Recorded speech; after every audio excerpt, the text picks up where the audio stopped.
তো হুজুর আমি আপনার বিরুদ্ধে খুব গাল দিছি, আমি আপনাকে চিনি না জানি না, আমি এক হুজুরের ভক্ত, হুজুরটার নাম বললে সেটা আর আমি আপনাদের বলবো না, বলে ওই হুজুরের উস্কানিতে পড়ে আমি আপনার খুব গাল দিছি, তা আপনি আমার মাফ করে দেন।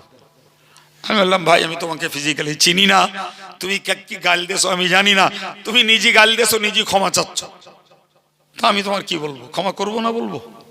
নিশ্চয়ই ক্ষমা করে দিলাম। বললো হুজুর আমি জামিয়া সম্পর্কে অনেক অকথা কুকথা মানুষকে বলেছি, তা আমি আমার ভুল বুঝতে পেরেছি, তা আমি এইবার থেকে মাসে মাসে জামিয়া 1000 করে টাকা দেবো। বলে আলহামদুলিল্লাহ, সেটা তোমার ব্যাপার। গত পরশু দিন দেখে 1000 টাকা মেরে দিয়ে আমাকে বলছে হুজুর 1000 টাকা মেরে দিছি, একটু দেখে নেন তো ফোন পেটা। তা আমি আবার দেখে বললাম হ্যাঁ ঢুকে গেছে। কথা বুঝে আসছে কি? তাহলে ওই যে লোকটা আমারে গাল দেছো নিজে বলছে, গাল দিয়েছে, কাফের কুফরি ফতোয়াবাজি করেছে, তার তো যোগ্যতা নেই, কিন্তু কিছু হুজুর আছে দেশে ওইগুলো বলে, আর কিছু অন্ধ ভক্ত আছে ওইগুলো কি সাপোর্ট নেয়। তা আমি যদি বলি তুই যখন ভাই আমার গাল দিছিস তোর ক্ষমা নি, তোর ক্ষমা নি, তুই যেথায় থাকিস আমার কাছে আসা লাগবে, তোর পায়ে ধরা লাগবে, তারপরে ক্ষমা করবো কিনা ভাববো। ভাই এটা তো আমার উন্নত মানবিকতার পরিচয় নয়। সে তার ভুল বুঝে নিজেই যখন সারেন্ডার হচ্ছে, তাহলে আমার ইমানি মানবিক দৃষ্টিতে যা বাবা ক্ষমা করে দিলুম, তোর ক্ষমা করে দিলে আমার লাভ, তো আমার তো লস নেই। কিন্তু যদি কেউ অন্যায় করে আর জেদ করে, গাল দিছি বেশ করেছি, কাফের বলেছি বেশ করেছি, জি তোরে জাহান্নামী বলেছি বেশ করেছি, কালকে দেখে একজন ফেসবুকে লিখেছে আমার নামে বলছে ঘুঁটে কুড়ুনের বেটা। আমলে যাক বাবা, আমি ঘুঁটে কুড়িনের বেটা যদি হই, তুই সোনা কুড়িনের বেটা হ নাকি, তুই সোনা কুড়িনের বেটা হ, কিন্তু তোর পাওনা গন্ডাও আল্লাহ দেবে, আমারটাও আল্লাহ দেবে না, কেটে দেবে? হ্যাঁ, তাহলে তুই সোনা কুড়িনের বেটা হয়ে কি পাস, আর তুই আরেকজনকে ঘুঁটে কুড়িনের বেটা বলে গাল দিয়ে কি পাস, পিছে মালুম হোগা নাকি হবে না? হ্যাঁ, সুতরাং একজন হক ইমানদারের পক্ষে ভাই দুর্ব্যবহার করলে সদ্ব্যবহার করো, তুমি উন্নত দরজার একজন মানবিক ইমানদার। 3 নম্বরে নবী বলেছেন মুআনাসাত, এই জায়গাটায় আপত্তি, ইসলামের ঘোর আপত্তি। মুআনাসাত হলো আন্তরিকতা, হরিহরত্তা, একাত্মা বোধ, মনের কাছে জায়গা দেওয়া, একাকার হয়ে মনের সঙ্গে মনের মিল ঘটানো, ভাই এই জায়গাটাই ইসলামের আপত্তি। এইটা তুমি কখনো বেদিন, বেঈমান বা অসামাজিক অথবা আমল শূন্য এরকম ব্যক্তির সঙ্গে করতে পারবে না। ওই জায়গাটা ইসলাম ছাড় দেয়নি। জি, আমি দিনদার ধর্মপরায়ণ লোক, কিন্তু একজন বেঈমানকে ইনভাইট করে খাওয়াবো, আমি একজন শরীয়তের মুফাসিকে মুলেন প্রকাশ্য ফাসিককে আমি আমন্ত্রণ জানাবো, সে আমাকে আমন্ত্রণ করবে আন্তরিকতার দাবিতে, আমি তার বাড়ি যেয়ে খাওয়া পেওয়া করব, কিংবা তার কথায় আমি কোন ধর্মীয় আচরণ আখলাক আমলকে ত্যাগ করে দেব, এই সুযোগটা ইসলাম দেয়নি বাবা, এই সুযোগ ইসলামে নাই। এটাকে আরবিতে বলে মুআনাসাত, আন্তরিকতা। সুতরাং أما بعد فأعوذ بالله من الشيطان الرجيم يا أيها الذين آمنوا صلوا عليه وسلموا تسليما اللهم صل على سيدنا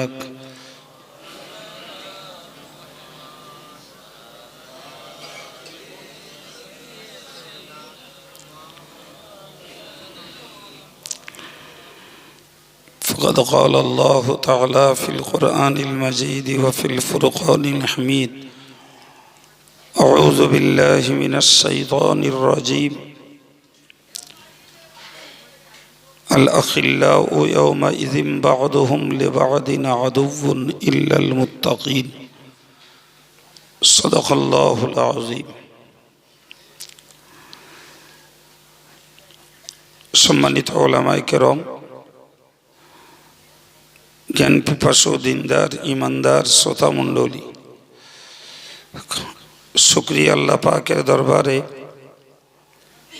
যিনি একটি দোয়ার মজলিসে আমাদেরকে সমাবেত করিয়েছেন, সকলেই বলি আলহামদুলিল্লাহ। তৎসহ প্রিয় নবীর প্রতি জানাই অসংখ্য দরুদ ও সালাম, সকলেই বলি সাল্লাল্লাহু আলাইহি ওয়াসাল্লাম। সম্মানিত ভাইরা, এতক্ষণ ধরে মৌলানা রজব আলী সাহেবের কাছ থেকে আলোচনা শুনছিলেন। আমি যদিও তার আলোচনা কিছুই শুনবার মতন অবকাশ পাইনি। আমি কিছুক্ষণ কথা বলার জন্য আপনাদের খেদমতে উপস্থিত। বাকি আপনাদের দোয়া, মহান আল্লাহ পাকের মেহেরবানি, আল্লাহ তৌফিক দিন, বলুন আমিন।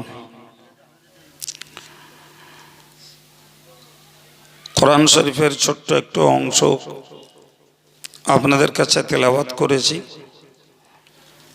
ওই অংশটুকুকে সামনে রেখেই আনুষঙ্গিক কথা বলার নিয়ত করছি।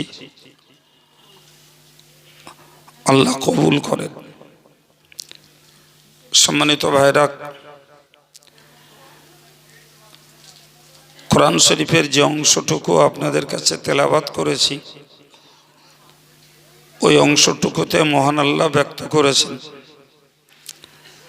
আল আখিল্লাউ ইয়াউমাইযিন বা'দুহুম লিবা'দিন আদুউন ইল্লাল মুত্তাকিন। মহান আল্লাহ বলেন যে দুনিয়ার জমিনের একে অপরের বন্ধুত্ব কিয়ামতের দিনে শত্রুতে পরিণত হবে। ইল্লাল মুত্তাকিন, কেবলমাত্র পরেজগার যারা, আল্লাহওয়ালা যারা, দিনদার ইমানদার যারা, এদের এই বন্ধুত্বটাই কিয়ামতের দিনে উপকারে আসবে। বাকি পার্থিব জগতের যে বন্ধুত্ব, এই বন্ধুত্ব একটিও উপকার দেবে না, বরং এই বন্ধুত্বটাই একে অপরের জন্য শত্রুর কারণ হয়ে দাঁড়াবে।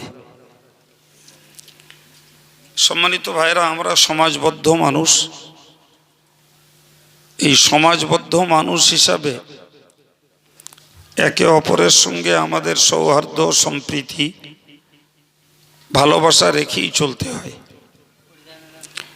একাকীভাবে কেউ আমরা সমাজ জীবনে জীবনযাপন করতে পারি না।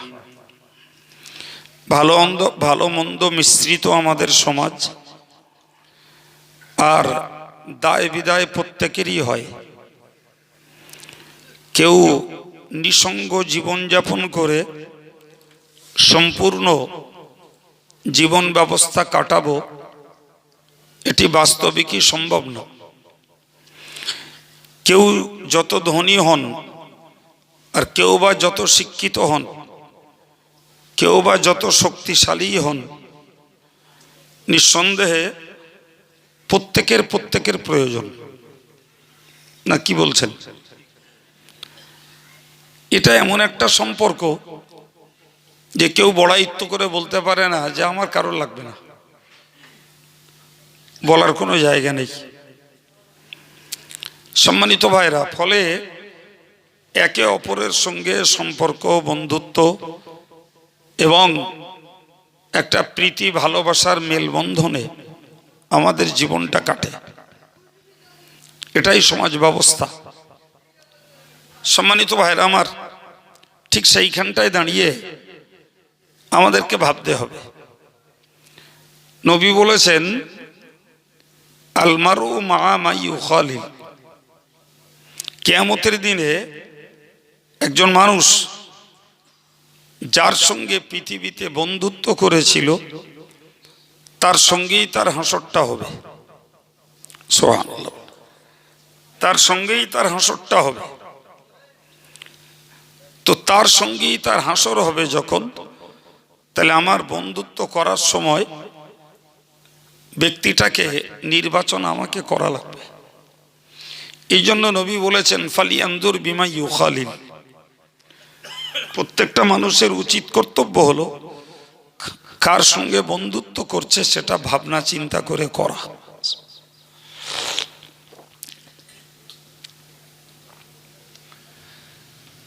সেটা ভাবনা চিন্তা করে করা। এই খুশি একই চা, তাই বলে তো প্রচুর চিনি।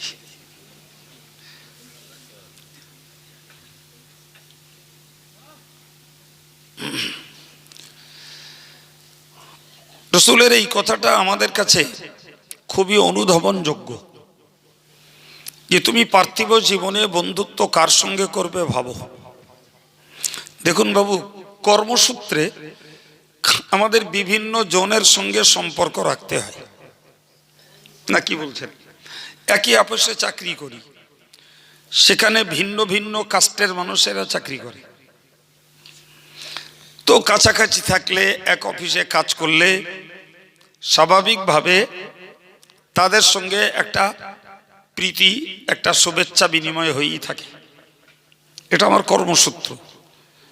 আমরা সমচাষী, সম ব্যবসায়ী, সম রাজনীতিবিদ, সমচাকরিজীবী। তো এই টাইপের মানুষগুলো যারা, সে কোন ধর্মের আর কোন চরিত্রের কোন গুণের, ওই জায়গাটায় পার্থক্য করা খুব কঠিন। বরং আমার কর্মসূত্রে সবার সঙ্গেই আমার সম্পর্ক রেখেই চলতে হয়।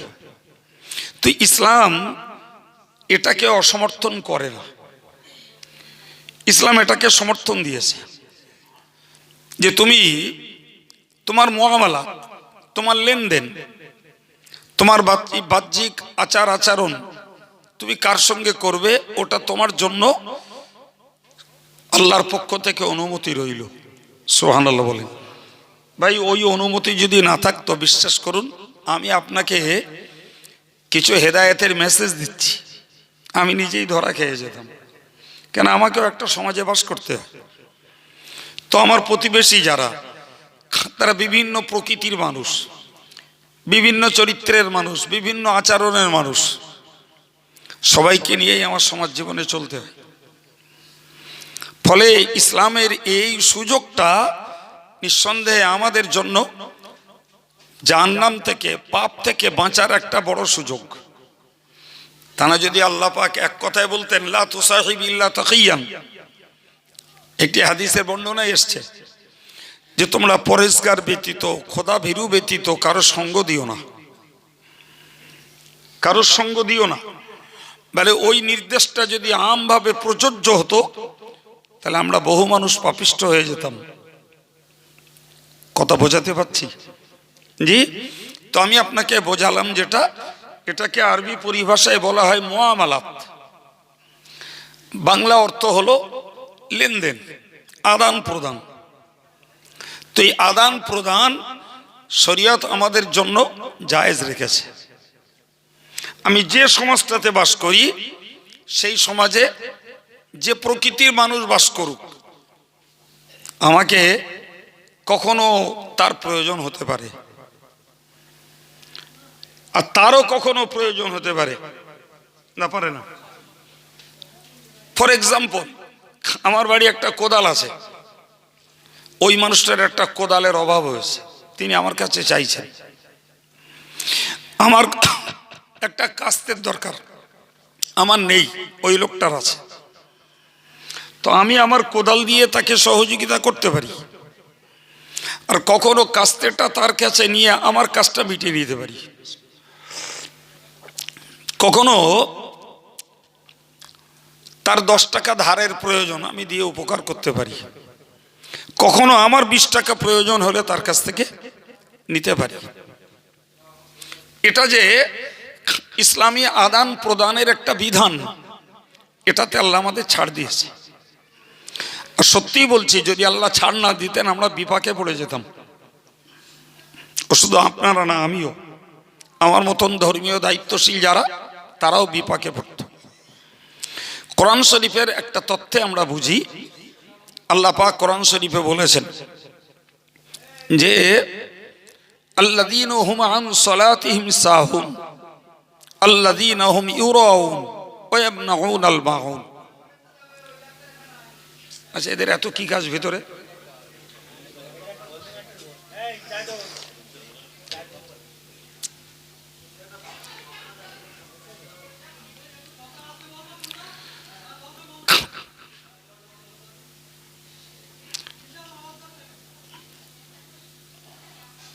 কোরআন শরীফ আল্লাহ বললেন, ওই সমস্ত নামাজীদের জন্য পরিতাপ, ওই সমস্ত নামাজীদের জন্য ধ্বংসাত্মক বার্তা, ওই সমস্ত নামাজীদের জন্য দোজকের অয়েল নামক উপত্যকা।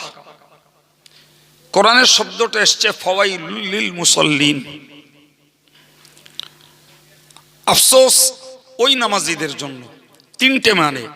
আফসোস ওই নামাজীদের জন্য, দ্বিতীয় মানে হলো ওই নামাজীদের জন্য ধ্বংস, তৃতীয় মানে হলো ওই নামাজীদের জন্য জাহান্নামের গহ্বর, জায়গাটার নাম অয়েল। কারা? আল্লাযীনা হুম আন সালাতিহিম সাহুন, যারা তাদের নামাজে গাফেল, নামাজে উদাস। সময় আছে, নামাজটাকে ডিটেন করিয়ে টলিয়ে টলিয়ে শেষ মুহূর্তে যেয়ে পড়লাম, কিংবা নামাজ পড়তে দাঁড়িয়েছি তো নামাজের প্রতি মনোযোগ কম, যেন দায় সারছি। কোরআন শরীফে আল্লাহ বলেছেন, ইন্নাল মুনাফিকিনা ইউখাদিউনাল্লাহ। যারা মুনাফিক, এদের একটা চরিত্র হলো এরা আল্লাহকে ধোঁকা দিতে চায়। এরা আল্লাহকে কি করে? এই জমানায় বলি আর ওই জমানায় বলি, ইসলামের প্রাথমিক পর্যায়ে রাসূল করিম সাল্লাল্লাহু আলাইহি ওয়াসাল্লামের সাহাবাদের সঙ্গে কিছু মুনাফিক যুক্ত, যাদের ভিতরটাতে ঈমান ছিল না, অথচ বাহ্যিকভাবে তারা নামাজের কাতারে দাঁড়াতো। কথা বোঝা গেছে? তার মানে মুসলমানদেরকে বুঝিয়ে দিত যে আমরা ঈমানদার বলি নামাজ পড়ছি। কিন্তু আল্লাহ পাক তাদের গুপ্ত রহস্যটাকে ফাঁস করে দিলেন, দিয়ে বললেন, দেখো, যাদের ভিতরটাতে ঈমান নেই এরা অ্যাকচুয়াল মুনাফিক। তো এদের চিনবে কি করে? আল্লাহ বললেন, ওয়াইযা কামু ইলা সালাত কামু কুসালা। এরা যখন নামাজে দাঁড়ায় তখন অলসতার সঙ্গে নামাজ পড়ে। নামাজের প্রতি একাগ্রতার অভাব, নামাজের প্রতি স্থিরতার অভাব, নামাজের প্রতি একনিষ্ঠ মনের অভাব, এমনকি দৃষ্টিটাও একটি জায়গায় নিবদ্ধ থাকে না। আমরা আমাদের মসজিদগুলোতে খুঁজলেও হয়তো এরম নামাজি নজরে পড়বে, নামাজ পড়তে দাঁড়িয়েছে, তোর নজরটা সেজদার জায়গায় নেই, একটু চুলকচ্ছে, একটু নড়ছে, একটু দুলছে, যে একবারের জায়গায় হয়তো তিনবার অনিচ্ছায় কাশছে। এতে হয় কি? এতে হয় নামাজের মনোযোগটা নষ্ট হয়। তো আল্লাহ বললেন যে যারা মুনাফিক এরা মনে ভাবে আমরা আল্লাহকে ধোঁকা দিচ্ছি। তো ওদেরকে চিনবে কি করে নবী? আল্লাহ বললেন, ওয়াইযা কামু ইলাস সালাত কামু কুসালা। ওরা যখন নামাজ পড়তে দাঁড়ায় তখন অলসতার সঙ্গে দাঁড়ায়। আর কি করে? ওয়ালা ইউরাউনান নাসা ইল্লা কালিলা ওয়ালা ইয়াযকুরুনাল্লাহ ইল্লা কালিলা। ওই লোকগুলোকে দেখা যাবে, ওরা লোকদেরকে দেখায়, ইউরাউনান নাস, মানুষকে দেখানোর জন্য নামাজ পড়ে, মানুষকে দেখানোর জন্য যে আমি নামাজি, তোমরা দেখে নাও। হয়তো বলতে পারা যায় আলহামদুলিল্লাহ আমাদের সময়ে ওই টাইপের নামাজি হয়তো না থাকতে পারে, হয়তো না থাকতে পারে। এই জন্য বললাম যে আমরা সময় নষ্ট করব, কষ্ট করব, ফের আল্লাহর সন্তুষ্টির পরিবর্তে মানুষকে খুশি করার জন্য নামাজ পড়ব, আমার কি দরকার আছে? এখন যদি কেউ মনে করে বাবা যে আমি যদি একটু আধ নামাজে না যাই তাহলে শেষ পর্যন্ত হয়তো ইমামটা দিয়ে জানাজাটা হবে না, একটু খাতায় নাম তুলে রাখি, অন্তত ইমামটার দিয়ে জানাজাটা যেন পাই, এরম লোক কিন্তু কিছু থাকতে পারে। যেখানে শরিয়তের মসলা বিধিবদ্ধ রয়েছে যে বেনামাজির জানাজা ইমাম পড়বে না, কারণ বেনামাজি হলো প্রকাশ্য ফাসেক, যে টোটালে নামাজ পড়ে না। যে ইসলামের এই শাসন হলো যে কোন পেশাদার ইমাম যিনি, এই মানুষটাকে দিয়ে ওই বেনামাজির জানাজা পড়া চলবে না। তাহলে সমাজের বাকি মানুষগুলোর কাছে একটা বার্তা পৌঁছে থাকবে যে আমি যদি জীবনে নামাজ না পড়ি তাহলে আমাদের হুজুর আমার জানাজাও পড়বে না। এই যে মনের একটা আকর্ষণ তৈরি হবে যে অন্তত নামাজটা পড়ি, তাহলে আমি জানাজাটা আমাদের হুজুরের দ্বারা পাবো, এরম লোক থাকলে থাকতে পারে। তা না হলে স্বাভাবিকভাবে আমাদের সমাজ ব্যবস্থায় আলহামদুলিল্লাহ লোক দেখানোর জন্য অন্তত ফরজ নামাজটা পড়ে না। কেউ যদি অতিরিক্ত নফল নামাজ পড়ে লোক দেখায় সেটা ভিন্ন বিষয়, ফরজটা অন্তত লোক দেখানোর জন্য করে না। না আপনাদের কি মনে হয়? জি, কিন্তু রাসূলুল্লাহর জমানায় ওই লোক ছিল, এরা কেবলমাত্র সাহাবাদেরকে ধোঁকা দেওয়ার জন্য নামাজের কাতারে দাঁড়াতো আর ওই রকম এলসিমি করত, নামাজের প্রতি মনোযোগের অভাব ছিল। আল্লাহ বললেন ইউরাউনান নাসা, ওদের নামাজ হলো লোক দেখানো। খোদা আল্লাহ বলেছেন, আমি বলি নাই বাবু। ওদের নামাজ হলো কি? লোককে দেখানো। ফলে যেহেতু লোক দেখাতো, এই জন্য ওদের আর একটা স্বভাব হলো ওয়ালা ইয়াযকুরুনাল্লাহ ইল্লা কালিলা, ওরা জিকির করত অল্প। কি করতো বাবু? জিকির অল্প করত। তার মানে যেটা একটা শব্দ বলেছি আমি, দায় সারা গোছের জিকির করত। মহান আল্লাহ ওদের ব্যাপারে চূড়ান্ত একটা কথা বলেছেন, মুযাবযাবিনা বাইনা যালিক লা ইলাহা ইল্লা ওয়া লা ইলাহা ইল্লা। যার মাংনা মানে হলো এরা দুই দলের মাঝামাঝি, এরা না ইমানদারের দলে পুরোপুরি না মুনাফিকের দলে পুরোপুরি। ঘটনা তাই, ওরা যদি ইমানদারের দলে পুরোপুরি হতো তাহলে নামাজে এলসিমি করতো না, জিকির কম করতো না, লোককে দেখানোর জন্য নামাজ পড়তো না। আবার যদি ওরা মুনাফিকের দলে পুরোপুরি হতো তাহলে টোটালে নামাজে আসতোই না। কথা ক্লিয়ার হয়েছে?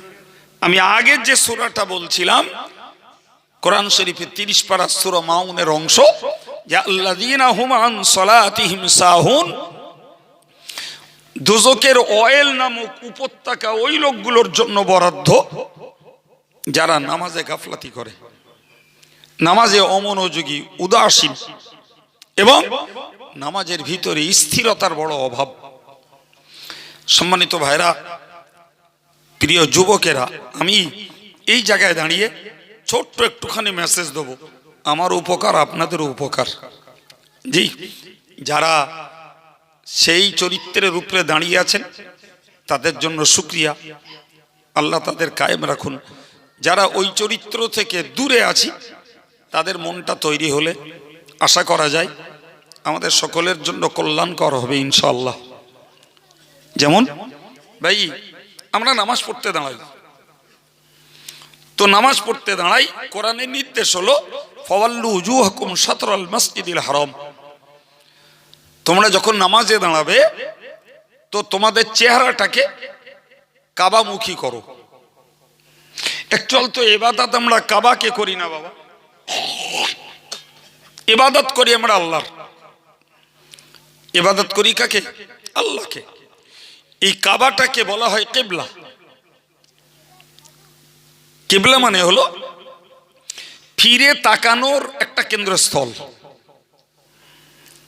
এটাই কেবলার অর্থ, যার দিকে ফিরে তাকানো যায়, ফিরে তাকানোর যোগ্য, অনুকরণের যোগ্য, অনুসরণের যোগ্য, একই আরবি পরিভাষায় বলা হয় কেবলা। যেমন দেখেন না, আমরা খুব নর্মালে ব্যবহার করি হুজুর কেবলা। কি গো, এই শব্দটা কানে পড়িনি কোনোদিন? অহরহ আমরা প্রচার করছি অমুক হুজুর কেবলা। তো এই হুজুর একটা ব্যক্তি, একে কেবলা বলছি কেন? আর এই ব্যাপারটাতে বেশ কিছু বিরোধী সমালোচক আলেমদের বিরোধী মন্তব্য আছে। আমরা বলি পীর সাহেব হুজুর কেবলা, তো তাদের ব্যাড কমেন্টস আছে যে তোমরা মানুষকে কেবলা বলছো কেন? কথা বুঝতে পারছেন কি? মানুষকে কেবলা বলছো কেন? ভাই, এর এক্সাক্ট মিনিং এটাই, প্রকৃত অর্থ এটাই যে একজন ব্যক্তিকে আমরা কেবলা বলছি এই অর্থে যে ওই ব্যক্তিটাই আমার কাছে অনুকরণীয়, ওই ব্যক্তিটাই আমার কাছে অনুসরণীয়। বা একগুচ্ছ ব্যক্তি আমি সবার নামে কেবলা বলছি, দ্যাট মিনস আমরা এই টাইপের ব্যক্তিদের ফলোয়ার্স, আমরা এদের অনুসারী, এই জন্য আমরা বলছি হুজুর কেবলা।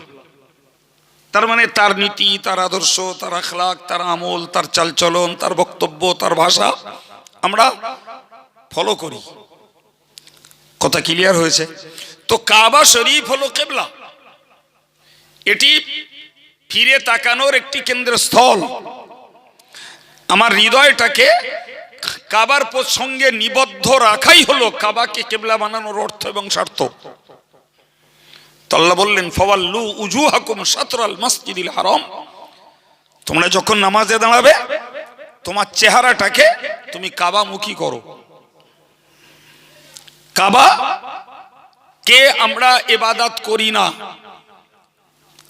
ইবাদত করি আল্লাহর, কিন্তু ইবাদতের জন্য যে একাগ্র চিত্তটা লাগে, এই একাগ্রতা পাওয়ার জন্যই একটি বস্তুর প্রতি, একটি বিষয়ের দিকে তোমরা তোমাদের চোখটাকে নিবদ্ধ রাখো, অন্তরটাকে তার সঙ্গে ওতপ্রোত জড়িত রাখো, তাহলে তোমার মনটা স্থির থাকবে।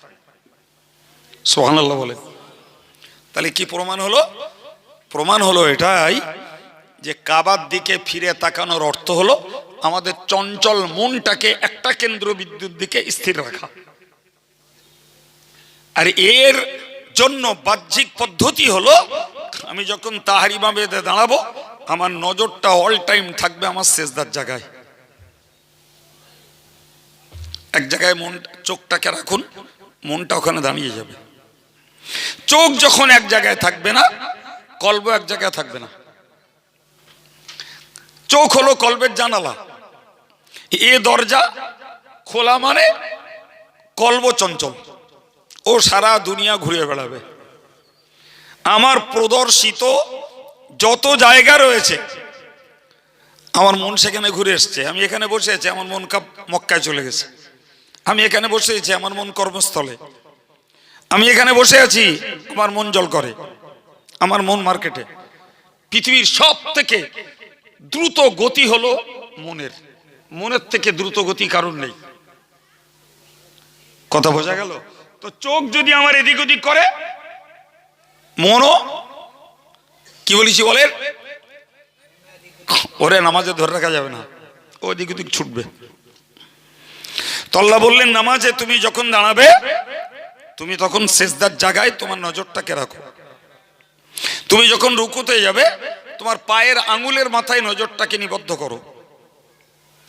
তুমি যখন স্ট্রেট খাড়া হবে আবার সেজদার জায়গায় নজর রাখো। তুমি যখন সেজদায় যাবে তোমার নাকের ডগায় চোখটা রাখো। তুমি যখন বৈঠকে বসবে তোমার নজরটাকে তোমার কোলে রাখো।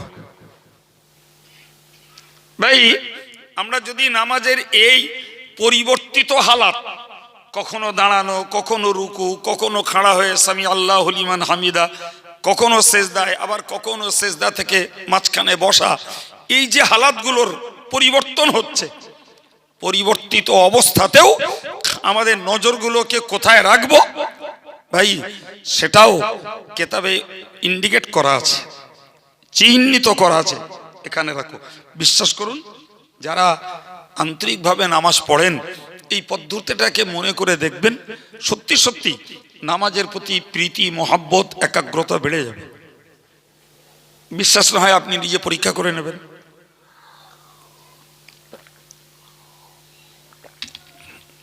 আল্লাহ শাফি। সম্মানিত ভাইরা আমার,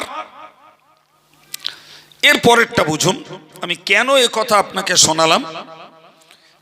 এ কথা আপনাকে এই জন্যই শোনালাম যে আল্লাহ বলেছেন, নামাজে যারা গাফেল, নামাজে যারা উদাস, এদের জন্য জাহান্নামের উপত্যকা রয়েছে। আল্লাহ আমাদের বাঁচিয়ে দেন, বলুন আমিন। সময় নষ্ট করব, কষ্ট করব, ফের নামাজটা উদাসীনতার সঙ্গে আদায় হবে, এটা নিশ্চিত আমাদের জন্য লস। আল্লাহ আমাদেরকে কষ্ট, সময় ব্যয়, এর সঙ্গে প্রকৃত অর্থে ইবাদত করতে তৌফিক দেন, জোরে বলুন আমিন। প্রিয় রাসূল সাল্লাল্লাহু আলাইহি ওয়াসাল্লাম, ভাই, যার জীবনের 2 রাকাত নামাজ গোটা উম্মতের সারা জীবনের নামাজের তুলনায় শ্রেষ্ঠ। সুবহানাল্লাহ হবে না? কথাটার মর্ম বুঝেছেন? নবী পাকের জীবনের 2 রাকাত নামাজ গোটা উম্মতের তামাম জীবনের নামাজের তুলনায় শ্রেষ্ঠ। রাসূল কি হৃদয়ে নামাজ পড়তেন, সে হৃদয়ের গুণাগুণ ও ওজন করার ক্ষমতা আমাদের নেই, একমাত্র জানেন আল্লাহ। জি, সেই নবী আল্লাহর কাছে চাইতেন, আল্লাহুম্মা ইন্নী আলা যিকরিকা, ও আল্লাহ তোমার কাছে সাহায্য কামনা করছি, তোমার জিকির করতে তুমি আমাকে সাহায্য করো। অশুকরিকা, তোমার কৃতজ্ঞতা প্রকাশ করতে আমাকে সাহায্য করো। ও হুসনি ইবাদাতিক, আল্লাহ তোমার ইবাদতটাকে সুন্দর করে করতে পারি, তুমি আমায় সাহায্য করো। আল্লাহু আকবার। খোদ নবী আল্লাহ পাকের কাছে চাইতেন যে আল্লাহ তোমার ইবাদতটাকে সুন্দর করে করতে পারি, তুমি আমাকে সাহায্য করো। আচ্ছা বলেন, নবী যদি সুন্দর ইবাদতের জন্য আল্লাহর মদত কামনা করেন, তাহলে আমাদেরকে আল্লাহ পাকের সহযোগিতা, সাহায্য, আল্লাহ পাকের পক্ষ থেকে মননশীলতা আল্লাহর কাছে কামনা করার দরকার আছে না নাই? কি গো, 1 গুণ না, 10 গুণ না, 100 গুণ না, বরং আমাদের উচিত 1000 গুণ আল্লাহ পাকের কাছে সহযোগিতা কামনা করা সুন্দর ইবাদতের জন্য। আরে কার কথা বলবেন? আমাদের কোনো মূল্যায়ন নেই বাবা। একটা জাস্ট আমরা সময়ের যুগের এটা মুসলমান, জি, নরমাল কিছু আল্লাহর ইবাদত আমল করছি, এর বিনিময়ে আল্লাহকে রাজি খুশি করে ফেলবো। আমার ধারণা, আমার ব্যক্তিগত দুর্বলতার কথা বলছি, আমাদের এই ইবাদত আমলের দ্বারাই সম্ভব নয় আল্লাহকে রাজি খুশি করা। কেবলমাত্র আমরা একটু মেহনত করছি, আল্লাহ যদি এই মেহনতটাই খুশি হয়ে আমাদেরকে জাযা দেন, সেটা আমাদের সৌভাগ্য। কি গো, কথাটা খুব কঠিন বললাম নাকি? মনের বল আছে যে আমরা যে গুণাগুণের সঙ্গে ইবাদত আমল করছি 100% আল্লাহ আমাদের উপরে সন্তুষ্ট হবে। ওই জন্য আমি ব্যক্তিগত দুর্বলতার কথা বলেছি। ফলে আমাদেরকে এই কথাটাও বুঝতে হবে, হযরত সুলাইমান আলাইহিস সালাম আল্লাহ পাকের কাছে চাইতেন, আল্লাহ তোমার কাছে চাইছি আন আমালা সালিহান তারদা। কথাটার মর্ম বুঝুন, আন আমালা সালিহান তারদা। আল্লাহ আমি তোমার কাছে চাইছি, তুমি আমাকে এমন সৎ কাজ করতে দাও যে সৎ কাজে তুমি সন্তুষ্ট। কি বলেছি বাবা? কথা বলেন মুখস্থ। এমন সৎ কাজ তুমি আমাকে করতে দাও যাতে তুমি কি হবে? সন্তুষ্ট হবে। আচ্ছা বলেন না, আমি ইবাদত আমল করলাম, আমার আল্লাহ খুশি হলেন না। আমি আমার মনিবের, আমার মালিকের মজদুরি করলাম, কিন্তু মালিক আমার কর্মে খুশি নন।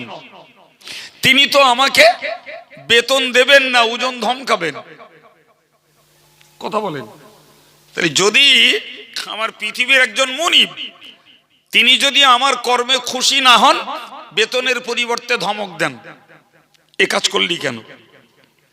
তো আমি আমার মালিকের ইবাদত করব, তিনি আমার ইবাদতে খুশি হলেন না, তাহলে এই দুনিয়ার নিয়ম অনুযায়ী বলতে হবে যে জনের দাম পাওয়ার পরিবর্তে ধমকানি খেতে হবে। তাহলে আমাদের উচিত হলো আল্লাহ পাকের কাছে দ্বারস্থ হওয়া।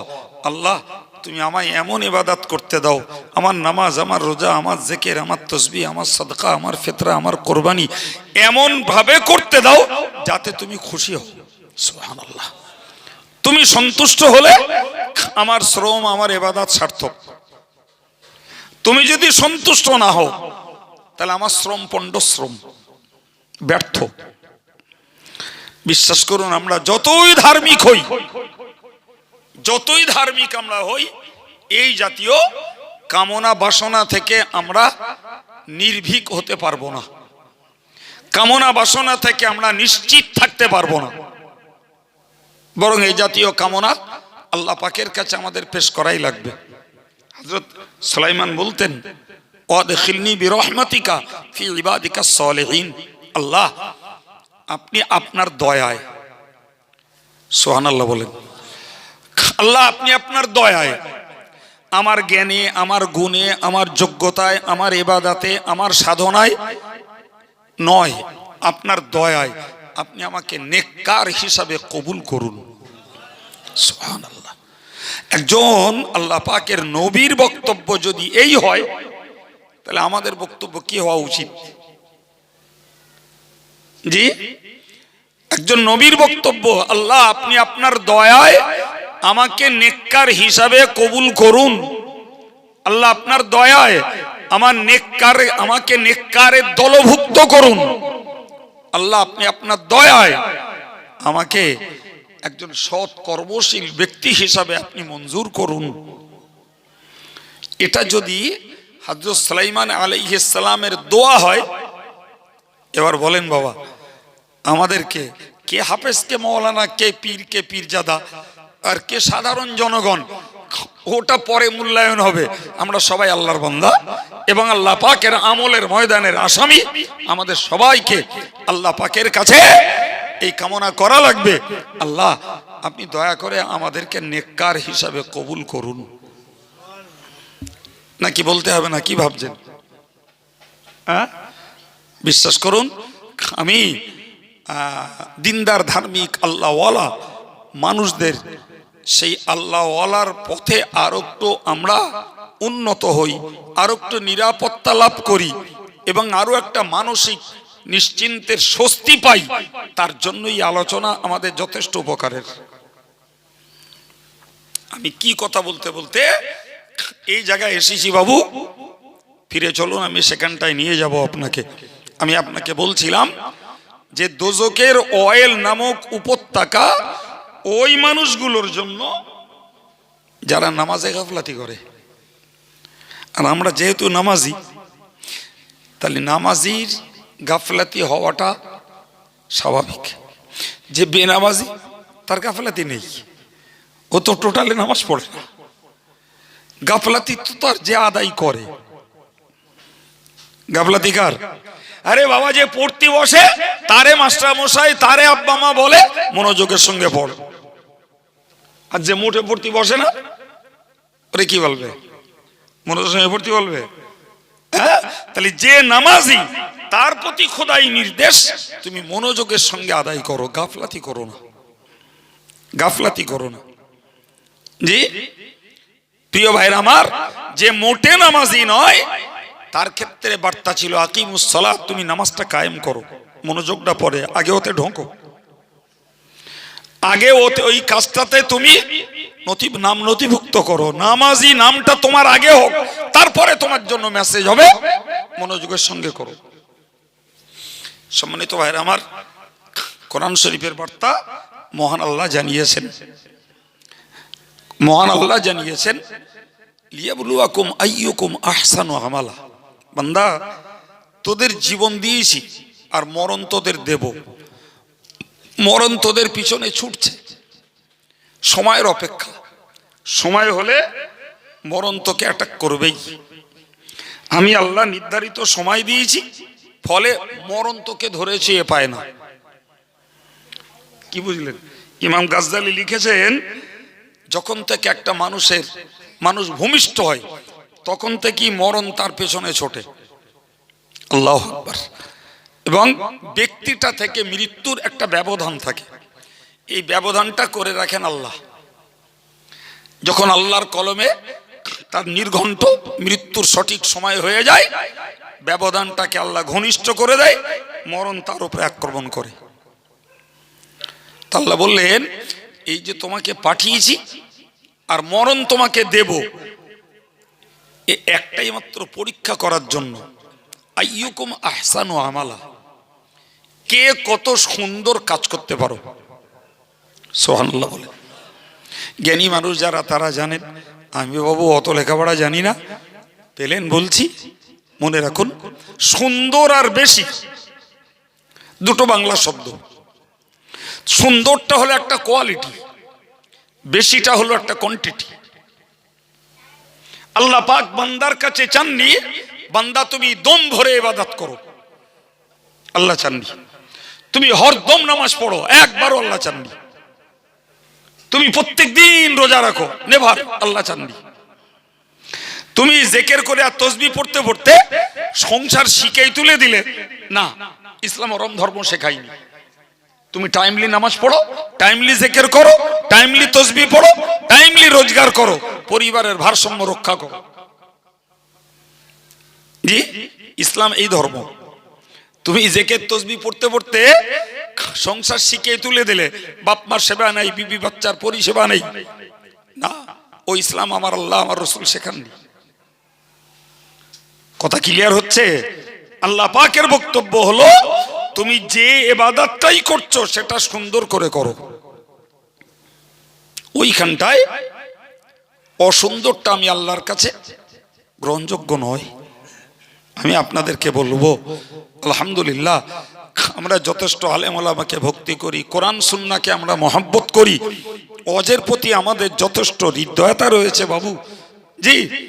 তারপরে যদি আমরা এই গুণগুলো, আমি আপনাকে বলছি না শুধু, আমিও আপনার সঙ্গে, এই গুণগুলো যদি আমরা একটু জোগাড় করতে স্মরণ রাখি, যে আমি যখনই যে ইবাদতটা করব তার পরিমাণ বাড়ানোর তুলনায় আমি সুন্দর করে করব, তাহলে আমার আল্লাহ পাকের পক্ষ থেকে আমাদেরকে পৃথিবীতে পাঠানো আল্লাহর উদ্দেশ্য সার্থক হবে। আল্লাহ কেন পাঠিয়েছেন বললেন? কি বলেছি বলেন? কে কত সুন্দর কাজ করতে পারো ওইটা দেখবো। আল্লাহ বলেননি কে কত বেশি আমল করতে পারো।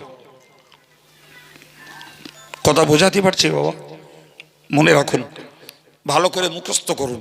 ভুল হলে দায় আমার, ভুল হলে দায় আমার, কিন্তু যেটা বলছি ওটাকে স্মরণ রাখার দায়িত্ব আপনাদের। শোনেন,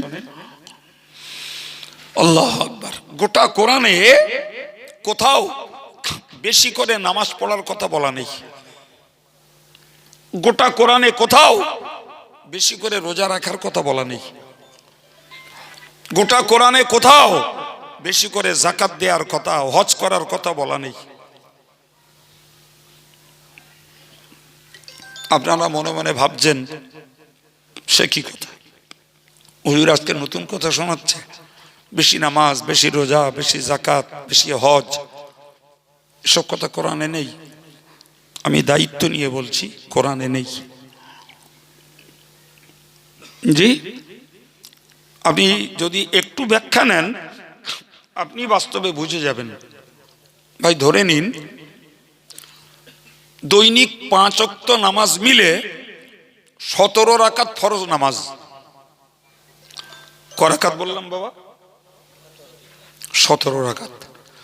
বিশ্বাস করুন, কে পীর সাহেব, কে পীরজাদা, কে মৌলানা মুফতি, কে হাফেজ সাহেব, কে হাজি সাহেব, কারোর এই অথরিটি নেই যে 17 জায়গায় 18 করবে আর 17 জায়গায় 16 করবে। আছে বাবা? হ্যাঁ, তাহলে ফরজ নামাজ ফিক্সড।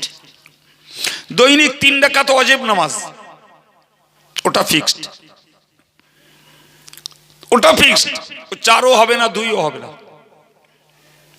কথা ক্লিয়ার? জি।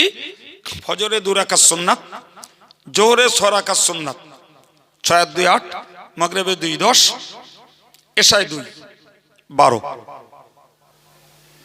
কেটেছে না? বোঝা যায়নি?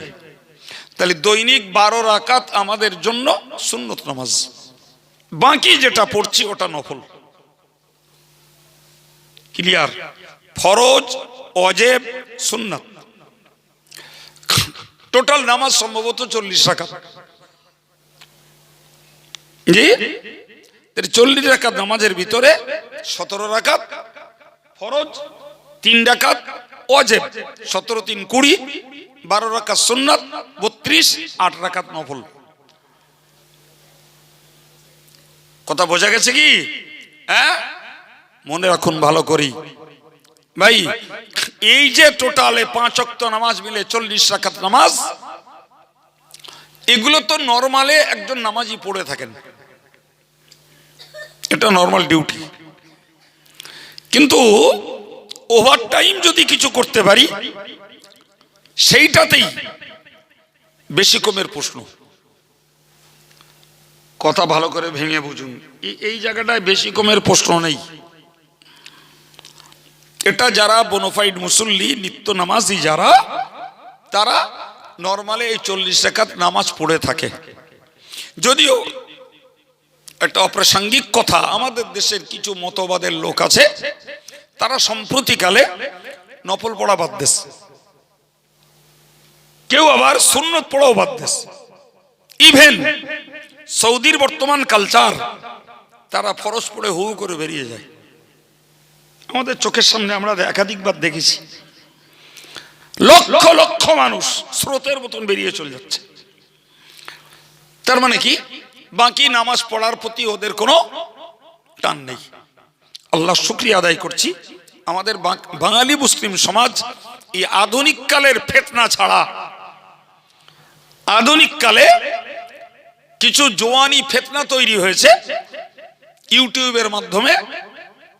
জি, ইন্টারন্যাশনাল মুফাসসিরে কোরআন, এদের বক্তব্যের ভিত্তিতে এরা নফল পড়া বাদ দিয়েছে। তা না হলে আমাদের গা গ্রামের সাধারণ মুসল্লিরা টোটালে নামাজ পড়তে গেলে ফরজ পড়ে, ওয়াজিব পড়ে, সুন্নত পড়ে, নফল পড়ে, সব পড়ে। সুবহানাল্লাহ। আমার বক্তব্য, এই 5 ওয়াক্ত নামাজে আমরা যারা 40 রাকাত নামাজ কমপ্লিট করি, নরমালে বলা যায় এখানে বেশি কমের কোনো জায়গা নেই। বেশি কোথায়? বেশির প্রশ্ন ওইখানটায়। যারা আওয়াবিন পড়ে, যারা তাহাজ্জুদ পড়ে, যারা চাশ পড়ে, যারা ইশরাক পড়ে, ওইখানটায় বেশির প্রশ্ন। আমি পড়লে সওয়াব বাড়বে, না পড়লে গুনাহ নেই। আমি মাগরিব পড়ে 10 মিনিট, 15 মিনিট, 20 মিনিট ধরে আল্লাহ আল্লাহ করি, এটা বেশির প্রশ্ন। আমি এশার নামাজ পড়ে কিচ্ছু না পারলেও 100 বার দরুদ শরীফ পড়ি, ওখানটায় বেশির প্রশ্ন।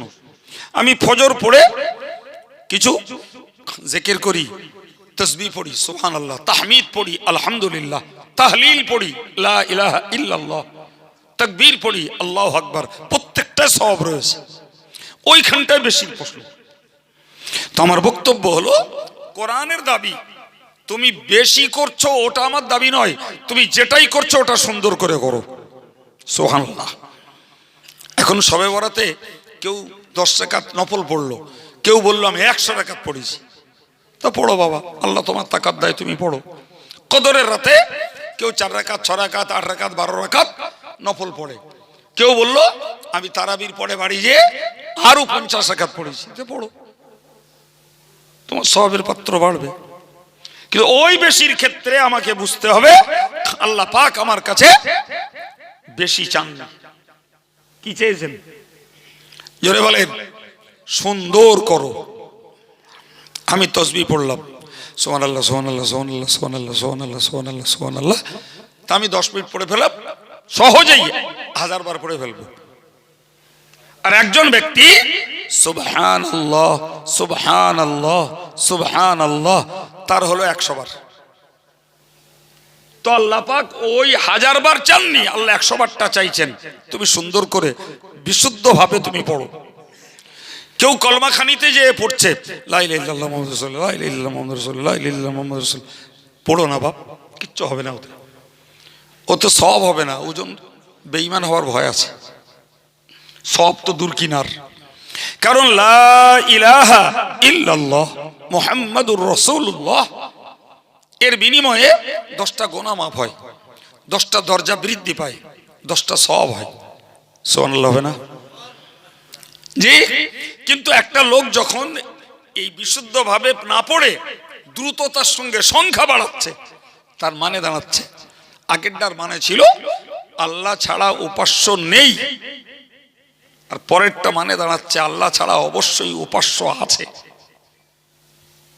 নাউজুবিল্লাহ বলেন, আর একটু জোরে বলেন ভাই।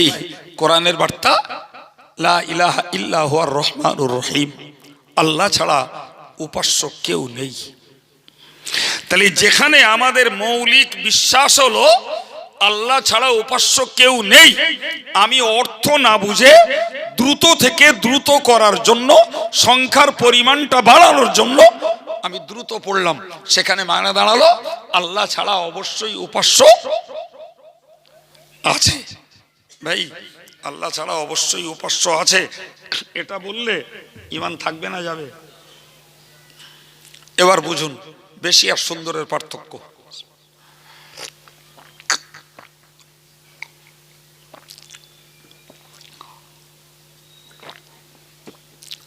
আলহামদুলিল্লাহ, বেশি আর সুন্দরের পার্থক্য বোঝাতে পেরেছি বাবু না বুঝতে পারেননি?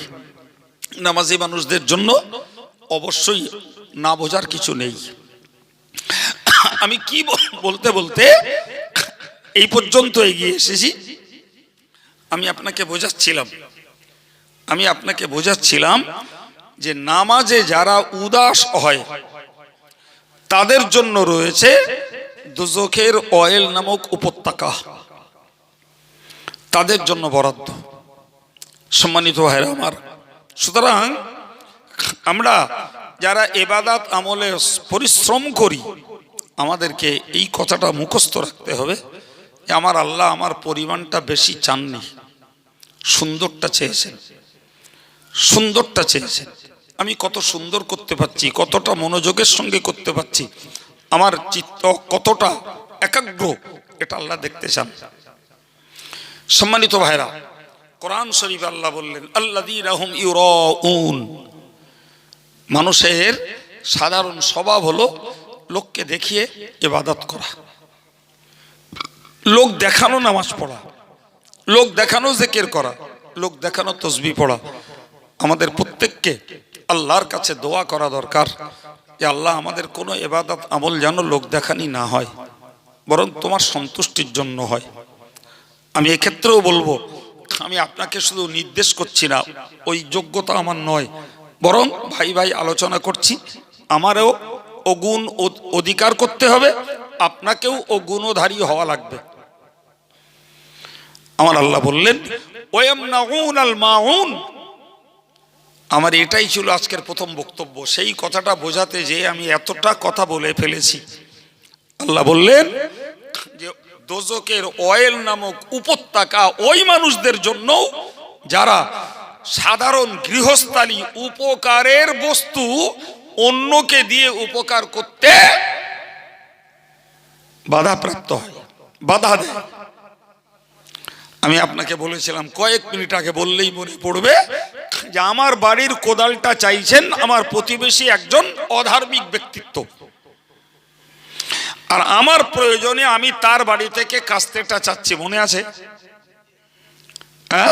আল্লাহ বললেন এই গৃহস্থালী উপকারের বস্তুগুলো দিয়ে যারা একে অপরকে সহযোগিতা করে না এদের জন্যও দোজখের অয়েল নামক উপত্যকা। এতক্ষণ পরে কোথায় বুঝিয়েছি মনে পড়ছে? আমি গোড়ায় বলেছিলাম একদম প্রথমে যে তোমরা পার্থিব জীবনে কে কার সঙ্গে বন্ধুত্ব করছো ওটা ভেবে করো, মনে পড়ছে? ওটা ভেবে করো। এরপরে আমি বলেছিলাম যে আমরা মানুষ, সমাজবদ্ধ মানুষ, আমাদের ভিতরে তিনটি স্টেজ আছে। নাম্বার ওয়ানটা হলো মুআমালাত, লেনদেন, আদান প্রদান। এই আদান প্রদানটাও যাদের ভালো না থাকে, এদের জন্য আফসোস, এদের জন্য পরিতাপ, এদের জন্য ধ্বংস, এদের জন্য দোজখের উপত্যকা। যারা একটা মানুষের উপকারের প্রয়োজনীয় বস্তু দিয়ে উপকার করতে অস্বীকৃতি হয়, কোদাল চাচ্ছে তা দেবো না, আমার আছে তো আমি তো দেবো না। সে আমার কাছে 50 টাকা ধার চাইছে, আমার দেওয়ার মতো সামর্থ্য আছে, আমি দেবো না। জি প্রিয় ভাইরা আমার, তাহলে আমি মনে রাখতে হবে সমাজ জীবনের আমাদের তিনটে জিনিস আরো মনে রাখতে হবে। একটা হলো উখওয়াতুল ইনসান, একটা হলো মানবিকতার ভাই, আরেকটা হলো উখওয়াতুন নাসাব, আরেকটি হলো বংশীয় ভাই, আরেকটা হলো উখওয়াতুদ দ্বীন, একটা হলো ধর্মীয় ভাই। ভ্রাতৃত্বের তিনটে বন্ধন, ব্রাদারহুড, ভ্রাতৃত্বের তিনটে বন্ধন।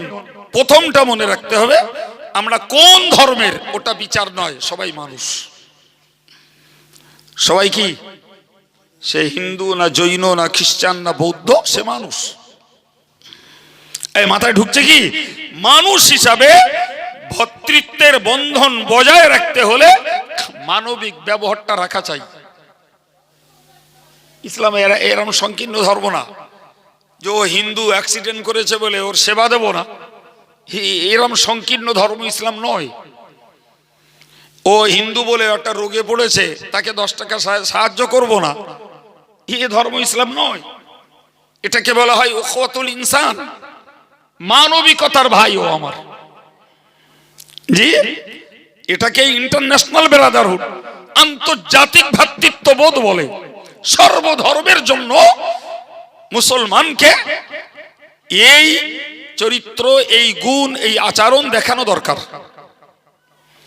জানেন হাদিস শরীফে এসছে, একদিন রাসূলুল্লাহ মসজিদে নববীর সামনে একটা লাশ নিয়ে যাচ্ছে লোকেরা।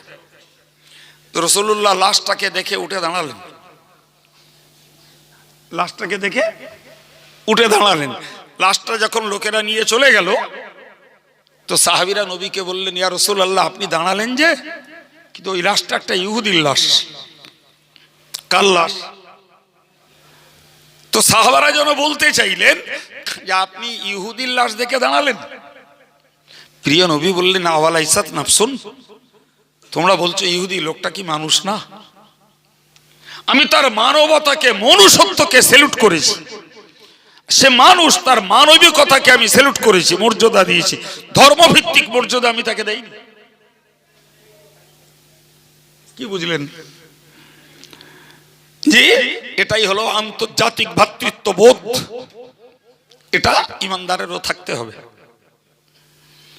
জি ভাই, আমি জানি না, তবে কানে পড়ে মাঝে মাঝে, কেউ কেউ বলে যে কোনো হিন্দুর লাশ দেখলে বলতে হবে ফি নারি জাহান্নাম খালিদিনা ফিহা। এটা কোরআনের অংশ, এটাকে দোয়া হিসাবে কেউ ব্যবহার করতে চায়। মানে কি, যে এটা হিন্দুর লাশ, সুতরাং ও চিরকালীন জাহান্নামী। আরে ও কি কোন অবস্থায় মরেছে তুমি তার কি খবর রাখো? তুমি তার কি খবর রাখো? তুমি এই দোয়া পড়ে তাকে চিরকালীন জাহান্নামী বলে তুমি বদ্ধ করে দিচ্ছ তাকে? না তো, ইসলাম এই অধিকার তোমাকে দেয়নি। হতেও তো পারে সে টোটাল লাইফে শেরকে ডুবে নসিবে ছিল, সে মৃত্যুর পূর্ব মুহূর্তে তাওহীদপন্থী হয়েছে, তুমি জানো না। হতেও পারে একজন ইমানদার মুসলমান গোটা লাইফটাই সে ধর্মপথের উপরে প্রতিষ্ঠিত রেখে মরেছে, যদিও সম্ভাবনা যে ওই লোকটা ইমান নিয়ে মরবে, কিন্তু ভাগ্য বিড়ম্বনায় ওই লোকটা তো ইমান হারিয়েও মরতে পারে।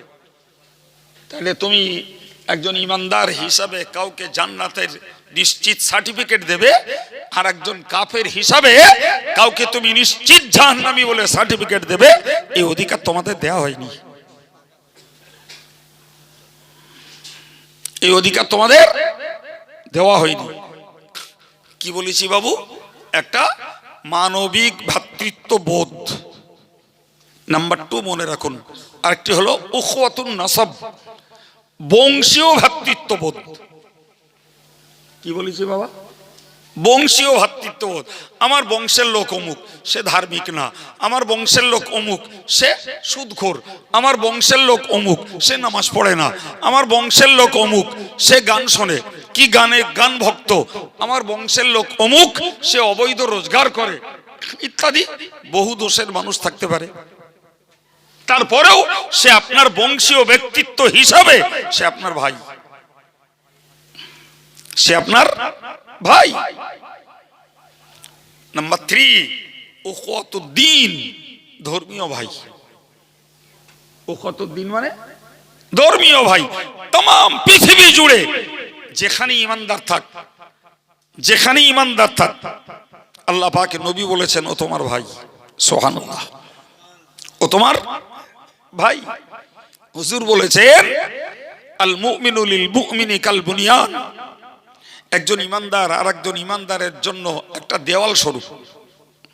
ভাই আমরা দেওয়ালগুলো গেঁথেছি, জি দেওয়ালগুলো গেঁথেছি হয়তোবা 5 ইঞ্চি চওড়া 10 ইঞ্চি লম্বা একটা করে ইট দিয়ে, কিন্তু এই দেওয়ালগুলো যখন গেঁথে একখানা করে দিয়েছি ভাই, তখন বলো আর একটা ইট নেই, টোটালটার নাম হয়ে গেছে দেওয়াল। প্রিয় নবী সাল্লাল্লাহু আলাইহি সাল্লাম সাহাবায়ে কেরামদেরকে বোঝানোর জন্য বলেছেন সাব্বাকাল আসাবিয়া, এই হাতটাকে আমার দিকে তাকান, এই হাতটাকে এইভাবে রাসূল খুললেন, খুলে এই আঙ্গুলগুলো একটার ফাঁকে আরেকটা ঢুকিয়ে দিলেন। নবী নিজে দেখালেন সাহাবায়ে কেরামদের, হে সাহাবীরা তোমরা এই যে দেখতে পাচ্ছ আঙ্গুলের ফাঁকে ফাঁকে আরেক আঙ্গুল ঢুকিয়ে দিলাম, এবার তুমি চাপ দাও। এটা কত মজবুত। তো একজন ইমানদার আর একজন ইমানদারের জন্য ওই গাঁথা দেওয়ালের মতো একখানা, এটা একটা প্রাণ, একটা দেহ, একটা মন। প্রিয় ভাই, এর নাম ইমানদার, এর নাম দিনদার। এর জন্যই তো কাশ্মীরের মুসলমানরা মার খেলে আমাদের প্রাণ কাঁদে, জি গুজরাটের মুসলমানরা মার খেলে আমাদের প্রাণ কাঁদে, চেচেনিয়া সোমানিয়া মুসলমানরা, বসনিয়ার মুসলমানরা মার খেলে আমাদের প্রাণ কাঁদে, ইয়ামানের মুসলমানরা, মিশরের মুসলমানরা মার খেলে আমাদের প্রাণ কাঁদে, বাংলাদেশের মুসলমানেরা আত্মঘাতী দ্বন্দ্বে মেতে উঠলে আমাদের প্রাণ কাঁদে। কথা বলেন, তারা আমাদের কেউ খালাতো ফুফুতো নানাতো ভাই বোন নয়, কিন্তু তাদের সঙ্গে আমাদের সম্পর্ক এই যে বদ্ধ ব্যবস্থাটা, আমরা যেন আল্লাহকে বললাম আল্লাহ আমরা যেই সমাজবদ্ধ দিনদার হিসাবে, ইমানদার হিসাবে, সেই ইমানদার চাঁপালির না, নূরপুরের না, হোসেনপুরের না, বকচরার না, বাদুড়িয়ার, ওটা প্রশ্ন নয়, এটা দিনী ভাই। আল্লাহ এটার নাম কি? আল্লাহ পাক বললেন ইন্নামাল মুমিনুনা ইখওয়া, ইমানদার ইমানদারের সঙ্গে এই সম্পর্কটাই হলো ভাই ভাই। সুবহানাল্লাহ, এর নামটা ভ্রাতৃত্ববোধ।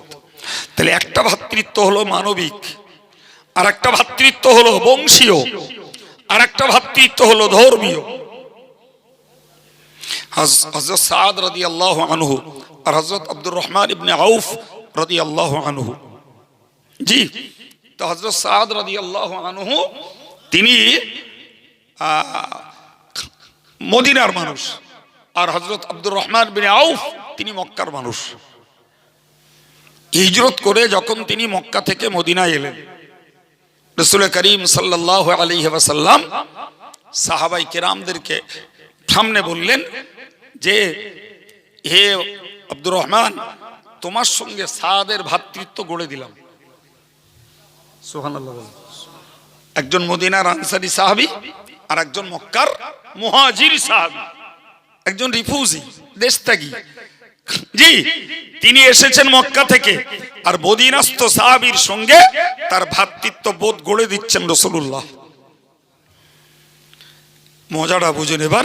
হযরত সাদ রাদিয়াল্লাহু আনহু হযরত আব্দুর রহমানকে ডাকলেন, ডেকে বললেন চলুন ভাই চলুন, আল্লাহ রাসূলুল্লাহ আপনাকে আমার ভাই বানিয়ে দিয়েছেন। সুবহানাল্লাহ। তো চলুন, আমার যা বিষয় সম্পত্তি আছে, আমার যে অ্যাসেট আছে, সেটা 50-50 ভাগ করব, নিসফুল্লি ও নিসফুল্লাকা, অর্ধেকটা আমার অর্ধেকটা আপনার। সুবহানাল্লাহ। বাড়িয়ে কই আমরা মার পেটের ভাইয়ের জন্য তো ব্যবহার দেখাতে পারিনি সবাই। কথা বলেন পেরেছি? হ্যাঁ, সহোদর ভাইয়ের জন্য আমাদের এই ব্যবহার সব পরিবারে নেই বাবা। সম্মানিত ভাইরা আমার, তাজুদ সাদ আব্দুর রহমান ইবনে আউফকে ডাকলেন, ডেকে বললেন চলুন, রাসূলুল্লাহ আপনাকে আমার ভাই বানিয়ে দিয়েছেন, ফলে আমার যা সহায় সম্পত্তি রয়েছে তার অর্ধেকটা আপনার অর্ধেকটা আমার। আর কি আরো বললেন যে ভাই আপনি একজন মানুষ, আপনার যৌন ক্ষুধা আছে, যৌন জীবন আছে, আপনার মদিনায় কোনো ভিটে মাটি কিছু নেই, ফলে আপনাকে কেউ মেয়ে দেবে না, তো আপনি আমার বাড়ি থাকুন। আর আমার দুটো স্ত্রী আছে, তো আমি আমার একটা স্ত্রীকে তালাক দিচ্ছি, ফাইজান ইনকাদাত ইদ্দাতুহা ফাতাযাওয়াজহা। বললেন আমার ওই তালাক প্রাপ্ত স্ত্রীটার ইদ্যত যখন পেরিয়ে যাবে, তো আপনি ওই মেয়েটাকে বিয়ে করে নেবেন। তাহলে কি দিল? সম্পত্তির ভাগ দিল, আর একদম গেও বাংলায় বলা যায় জি, নিজের একটা বউকে তালাক দিয়ে বউয়ের ভাগও দিল। কথা বুঝতে পারছেন কি? এটাই হলো ধর্মীয় ভ্রাতৃত্ববোধের প্রকৃত চিত্র। এটা ধর্মীয় ভাই। আশ্চর্য ব্যাপার, হযরত আব্দুর রহমান ইবনে আউফ বললেন ভাই বারাকাল্লাহু ফি আহলিকা ওয়া মালিকা, আপনার পরিবারে আল্লাহ বরকত দেন, আপনার সম্পদে আল্লাহ বরকত দেন। আমি আপনার সম্পত্তির ভাগও চাই না, আপনার স্ত্রীকে তালাক দেবেন আর ওই তালাক প্রাপ্ত স্ত্রীটাকে আমি বিয়ে করব, এটাও আমি চাই না। আপনার কাছে আমার দাবি, আপনি আমাকে থাকার জায়গা দিয়েছেন, আলহামদুলিল্লাহ, আপনি একটা বাজার দেখিয়ে দেন, আমি মুঠেগিরি করে রোজগার করব, আমার জীবনযাত্রা নির্বাহ করব। আল্লাহ যদি কখনো আমাকে কিছু পয়সা জমা করতে দেন, তখন আমি নিজের জন্য একটা বিয়ে করে নেব। সুবহানাল্লাহ। ভাই আমরা হলে কি বলতাম? আমাদের দেশের লোক বলে যে ফাও যদি আলকাতরা পাওয়া যায় তা সাদা জামাই নেয়। বলে ফাও দিচ্ছিস তখন এই সাদা জামাই দে, অজ্ঞে আলকাতরা তবুও ফাও। জি, এটা আমাদের সাধারণ মননশীলতা, কিন্তু ইসলামের ভ্রাতৃত্ববোধ, ধর্মীয় ভ্রাতৃত্ববোধ এতটা গাঢ় যে সাহাবী ওই মক্কাস্থ ভাইয়ের জন্য জায়গা জমি দিতে গেলেন, নিজের দুটো স্ত্রীকে একটাকে তালাক দিয়ে তাকে দিয়ে দিতে গেলেন। তিনি তার মানবিকতা দেখিয়ে বললেন আমি আপনার স্ত্রীও চাই না, সম্পত্তিও চাই না, আমার একটা কাজের জায়গা দেখিয়ে দেন, আমি মুঠেগিরি করে রোজগার করে খাবো, আর আল্লাহ পয়সা দিলে তখন একটা বৈবাহিক বন্ধনে আবদ্ধ হব। সম্মানিত ভাইরা, আমি কি বোঝাচ্ছিলাম আপনাদেরকে? বোঝাচ্ছিলাম যে পার্থিব জীবনে একে অপরের বন্ধুত্ব কিয়ামতের দিনে শত্রুতে পরিণত হবে। একদম আজকের আমার প্রথম বক্তব্য ছিল এই বাক্য দ্বারা, আপনারা ভুলে যেতে পারেন, আমার মনে আছে। প্রথম বক্তব্য ছিল যে পার্থিব জীবনের বন্ধুত্ব কিয়ামতের দিনে শত্রুতে পরিণত হতে পারে। তবে হ্যাঁ, শত্রু হবে না যারা দিনদার, যারা ইমানদার, যারা পরহেজগার, যারা আল্লাহওয়ালা, এরকম মানুষের সঙ্গে যদি বন্ধুত্ব করো তারা তোমার শত্রু হবে না। আমি ওইটাকে বোঝাতে যেই আনুষঙ্গিক সম্পর্ক রেখেই এতটা কথা আপনাদেরকে শুনিয়ে দিলাম। তা আমি প্রথমে কি বলেছিলাম? একটা হলো মুআমালাত, যার বাংলা অর্থ হলো লেনদেন, আদান প্রদান। এটি সর্বধর্ম বর্ণের মানুষের সঙ্গে, সে মানবিক ভাই হোক, সে বংশীয় ভাই হোক, জি, এবং ধর্মীয় ভাই হোক, সবার সঙ্গে জায়েজ। কিন্তু আর একটাকে মনে রাখুন, আর একটা বন্ধুত্বের মাধ্যম হলো মুআশারাত, যাকে বলা হয় সামাজিকতা। সামাজিকতা এ পর্যন্ত ইসলাম ছাড় দিয়েছে। তুমি সামাজিক জীবনে একে অপরের সঙ্গে সম্পর্ক রাখতে পারো, ও পর্যন্ত তোমার ছাড় আছে, ও পর্যন্ত তোমার ছাড় আছে। জীবনে ঘটনায় শুনেছেন না, এক বৃদ্ধা মহিলা রসুলের পথে কাঁটা বিছাতো, শুনেছেন না জীবনে? যখন কাঁটা বিছালো না, রসুল্লাহ তাকে খুঁজতে গেলেন, যে দেখলেন বুড়িমা জ্বরে খুব কাবু হয়ে আছে।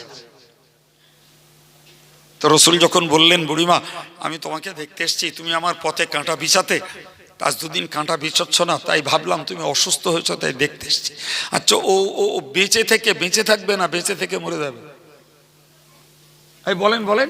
আমি যার পথে কাঁটা বিছাতাম, আজকের আমার অসুস্থতায় সে আমার শুশ্রূষায় আসছে। ও বুড়িমা যে কাঁটা বিছায়, এ তো বুড়িমা একলাই জানে, আর জানেন আমার আল্লাহ, আমার নবীকে জানিয়ে যে আল্লাহ। তো বুড়িমা কাঁটা বিছায়, জিবরাইল তুলে দেয়।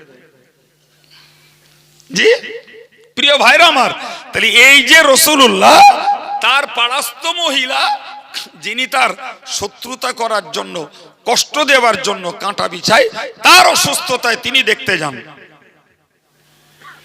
জি এটা একটা সামাজিক মূল্যবোধ।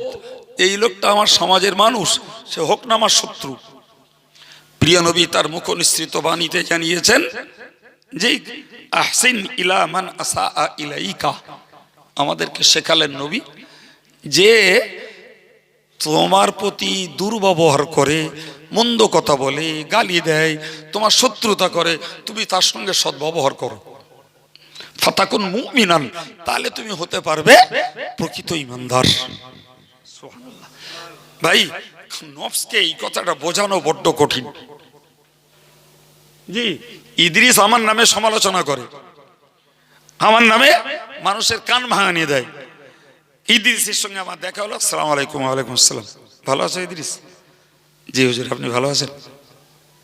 জি ইদ্রিসের মনে মনে ভাবতে হবে, সেই তো লোকটার নামে তো আমি গাল দেই, আমি সমালোচনা করি, তার বিরুদ্ধে লোকের কান ভাঙানি দেই, অথচ লোকটা জানে না তা না, কানে যায় কথা, তারপরে আমার সঙ্গে ভালো ব্যবহার করলো যে। এই ঠিক না বলেন? জি সে বেঁচে থেকেও মনে হবে এর থেকেও যেন আমার মরণটা ভালো ছিল। যে লোকের প্রতি আমি এতটা শত্রুতা করলাম, সেই লোক আমার সম্পর্কে এতটা ভালো ব্যবহার করলো। কি গো, আমার আল্লাহ নবী বললেন, ওয়া হাসিন ইলা মান আসা ইলাইকা, যে তোমার প্রতি দুর্ব্যবহার করে, তুমি তার প্রতি সদ্ব্যবহার করো। কি হবে? কোরআন বলছে কান্নাকা ওয়ালিয়ুন হামিম, জি তুমি হয়ে যাবে ওই দুশমনটা তোমার অন্তরঙ্গ বন্ধু। কিন্তু আমাদের নফস এত উগ্র যে ও আমার গাল দিয়েছে, সুতরাং ওর সঙ্গে আর মেশবই না, ওর সঙ্গে আর কথাও বলবো না, ও ছায়া বাড়াবো না, ও আমার শত্রু। জি এটা নফসের অন্যায় উগ্রতা। কিন্তু সামাজিক জীবনে আমাকে এটা মনে রাখতে হবে। সামাজিক জীবনে গত 3 দিন আগে আমাকে একজন ফোন করেছে বোম্বে থেকে। ফোন করে দেখি কাঁদছে, আমি না জানি কি হলো, আল্লাহ জানে, আমি চিনি না জানি না। আমি বললাম, ভাই কি হয়েছে বলেন? তো হুজুর আমি আপনার বিরুদ্ধে খুব গাল দিছি, আমি আপনাকে চিনি না জানি না, আমি এক হুজুরির ভক্ত, হুজুরটার নাম বললে সেটা আর আমি আপনাদের বলবো না, বলে ওই হুজুরের উস্কানিতে পড়ে আমি আপনার খুব গাল দিচ্ছি, তা আপনি আমার মাফ করে দেন। আমি বললাম, ভাই আমি তোমাকে ফিজিক্যালি চিনি না, তুমি কি গাল দিয়েছো আমি জানি না, তুমি নিজে গাল দিয়েছো, নিজে ক্ষমা চাচ্ছ, তা আমি তোমার কি বলবো? ক্ষমা করবো না বলবো? নিশ্চয়ই ক্ষমা করে দিলাম। বললো, হুজুর আমি জামিয়া সম্পর্কে অনেক অকথা কুকথা মানুষকে বলেছি, তা আমি আমার ভুল বুঝতে পেরেছি, তা আমি এইবার থেকে মাসে মাসে জামিয়া 1000 কোটি টাকা দেবো। বলে আলহামদুলিল্লাহ, সেটা তোমার ব্যাপার। গত পরশুদিন দেখি 1000 টাকা মেরে দিয়ে আমাকে বলছে, হুজুর 1000 টাকা মেরে দিছি, একটু দেখে নেন তো ফোন পেটা। তা আমি আবার দেখে বললাম, হ্যাঁ ঢুকে গেছে। কথা বুঝে আসছে কি? তাহলে ওই যে লোকটা আমারে গাল দিয়েছ, নিজে বলছে গাল দিয়েছে, কাফের কুফরি ফতোয়াবাজি করেছে, তার তো যোগ্যতা নেই। কিন্তু কিছু হুজুর আছে দেশে, ওইগুলো বলে, আর কিছু অন্ধ ভক্ত আছে, ওইগুলো কি সাপোর্ট নেয়। তা আমি যদি বলি, তুই যখন ভাই আমার গাল দিছিস, তোর ক্ষমা নেই, তোর ক্ষমা নেই, তুই যেথায় থাকিস আমার কাছে আসা লাগবে, তোর পায়ে ধরা লাগবে, তারপরে ক্ষমা করবো কিনা ভাববো। ভাই এটা তো আমার উন্নত মানবিকতার পরিচয় নয়। সে তার ভুল বুঝে নিজেই যখন সারেন্ডার হচ্ছে, তাহলে আমার ইমানি মানবিক দৃষ্টিতে, যা বাবা ক্ষমা করে দিলুম, তোর ক্ষমা করে দিলে আমার লাভ, তো আমার তো লস নেই। কিন্তু যদি কেউ অন্যায় করে আর জেদ করে, গাল দিছি বেশ করেছি, কাফের বলেছি বেশ করেছি, জি তোরে জাহান্নামী বলেছি বেশ করেছি। কালকে দেখে একজন ফেসবুকে লিখেছে আমার নামে, বলছে ঘুঁটে কুড়ুনের বেটা। আমলে যাক বাবা, আমি ঘুঁটে কুড়ুনের বেটা যদি হই, তুই সোনা কুড়ুনের বেটা হ নাকি, তুই সোনা কুড়ুনের বেটা হ, কিন্তু তোর পাওনা গন্ডাও আল্লাহ দেবে, আমারটাও আল্লাহ দেবে না, কেটে দেবে? হ্যাঁ, তাহলে তুই সোনা কুড়ুনের বেটা হয়ে কি পাস, আর তুই আরেকজনকে ঘুঁটে কুড়ুনের বেটা বলে গাল দিয়ে কি পাস, পিছে মালুম হোগা নাকি হবে না? হ্যাঁ, সুতরাং একজন হক ইমানদারের পক্ষে ভাই দুর্ব্যবহার করলে সদ্ব্যবহার করো, তুমি উন্নত দরজার একজন মানবিক ইমানদার। 3 নম্বরে নবী বলেছেন মুআনাসাত। এই জায়গাটায় আপত্তি, ইসলামের ঘোর আপত্তি। মুআনাসাত হলো আন্তরিকতা, হরিহরত্তা, একাত্মা বোধ, মনের কাছে জায়গা দেওয়া, একাকার হয়ে মনের সঙ্গে মনের মিল ঘটানো। ভাই এই জায়গাটাই ইসলামের আপত্তি। এইটা তুমি কখনো বেদিন, বেঈমান বা অসামাজিক অথবা আমল শূন্য এরকম ব্যক্তির সঙ্গে করতে পারবে না।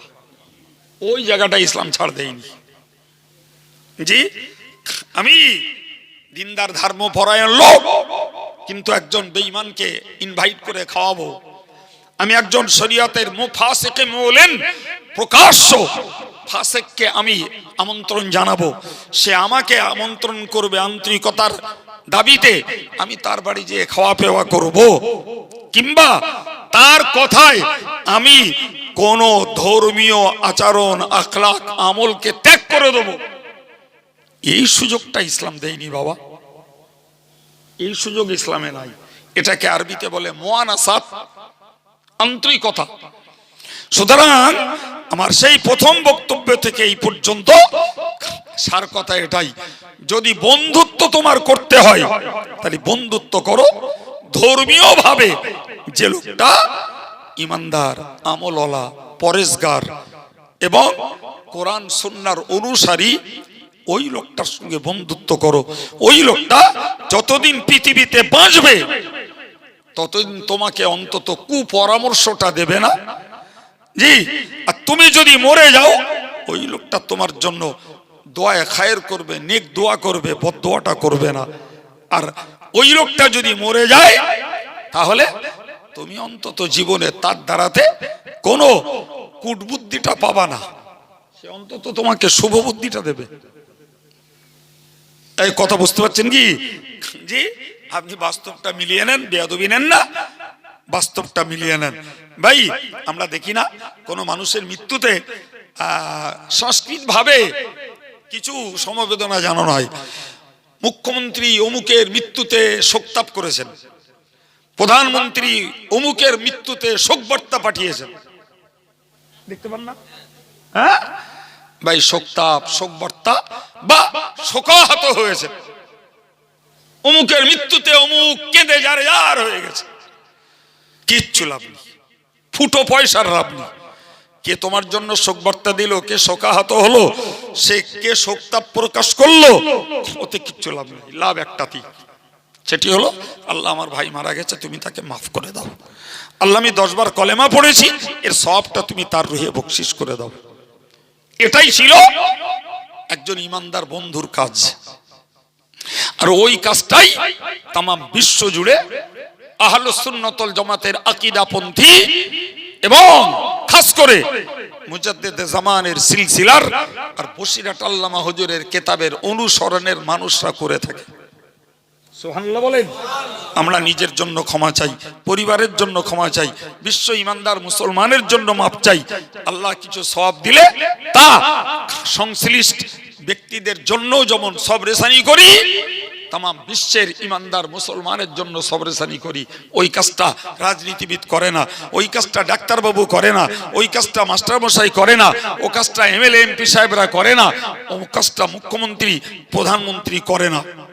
তবে হ্যাঁ, যদি মুখ্যমন্ত্রী প্রধানমন্ত্রী এমএলএ এমপি ডাক্তার মাস্টার বাবুরা এরা যদি ধার্মিক হয় তাহলে করতে পারে, কিন্তু পার্টিকুলারলি ওই গুণের জায়গায় দাঁড়িয়ে তাদের দ্বারাই কোন ইমানদার মুসলমানের জন্য কল্যাণের দোয়া আর সবরেসানির রেকর্ড খুঁজে পাবেন না। কথা বলেন, কথা বলে পান তামার বলেন।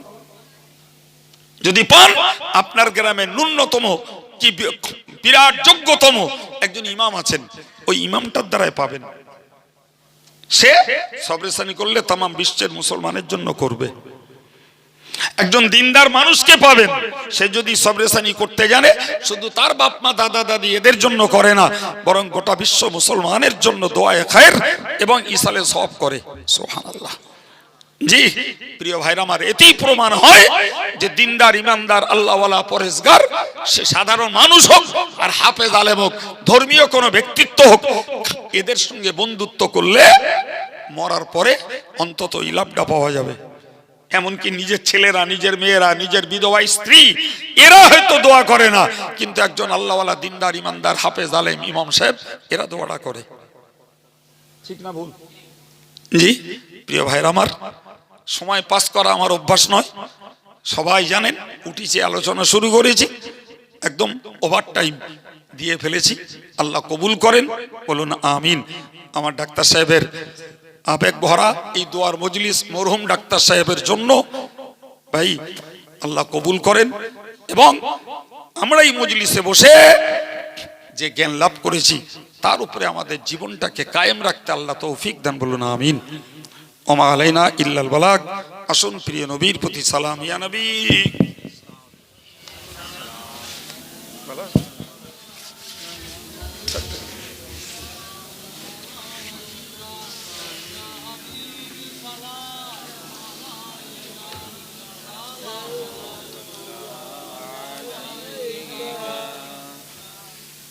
নবী প্রাণের পিয়ারা দেখিতে পাব কি মোরা, না পেয়ে তব দর্শন কলিজা হয় পারা পারা। ইয়া নবী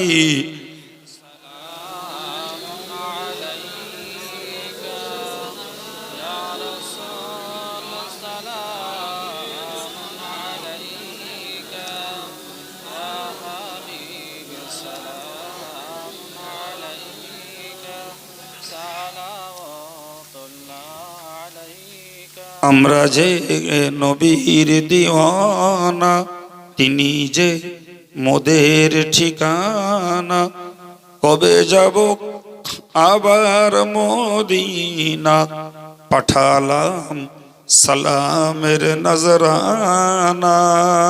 ইয়া নবী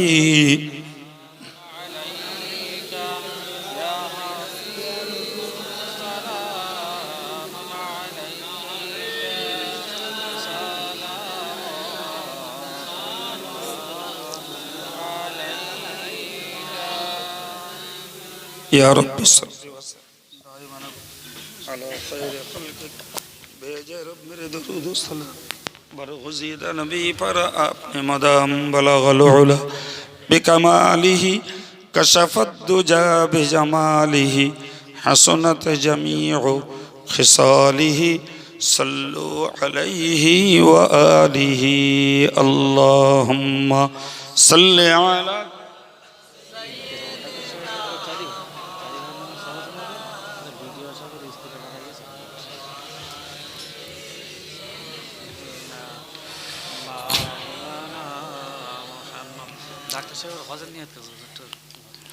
اللهم آمين. الحمد لله رب العالمين والصلاة والصلاة والسلام على سيد المرسلين وعلى آله وأصحابه أجمعين মেহেরবান আল্লাহ আমাদের সকলের জিন্দেগির গুনাহ খাতাকে মাফ করে দাও আল্লাহ। নফসের তাড়নায় শয়তানের প্ররোচনায় যত গুনাহ করেছি আল্লাহ আমরা ভুলে গেছি আল্লাহ, তোমার কুদরত থেকে আল্লাহ ভুল হয়ে যায়নি আল্লাহ। আমাদের জীবনের সকলের গুনাহ খাতাকে তুমি মাফ করে দাও আল্লাহ। আমাদের পরিবারের যারা এই দোয়ায় শরীক নেই তাদেরকেও ক্ষমা করে দাও আল্লাহ। तमाम বিশ্বের মুসলমানদের জিন্দেগির গুনাহ খাতাকে তুমি মাফ করে দাও আল্লাহ। আমাদের জীবনের ভুলে ভরা ইবাদত আমালগুলোকে তুমি কবুল করো আল্লাহ। তুমি ভুল ধরলে আমাদের কিছুই ঠিক থাকবে না মাওলা আল্লাহ। তোমার পাক দরবারে মিনতি, আমাদের মেহনতটার বিনিময়ে তুমি আমাদের জাযা নসিব করো আল্লাহ।